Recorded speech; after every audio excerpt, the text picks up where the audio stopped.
Secretariat, and I will be your moderator for today.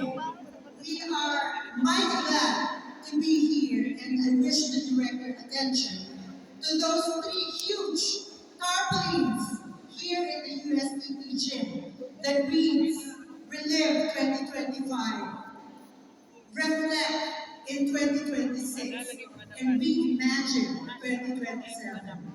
That is the linear progression of where we are now and where we want to go. With political dynasties now and without political dynasties in the future as proposed.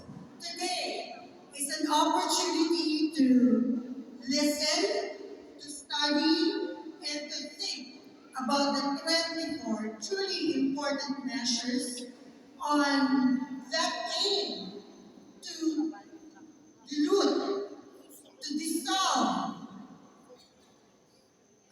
political dynasties in the Philippines as commanded by the 1987 Philippine Constitution in 39 years ago, in 1987.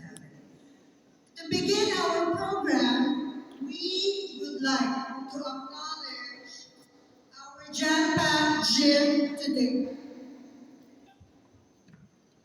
From Barangay Bonbon, Cagayan de Oro. Pwede po tayo to stand up. Those from Barangay Bonbon. Yeah, palakpakan po natin. Let's give them a huge round of applause.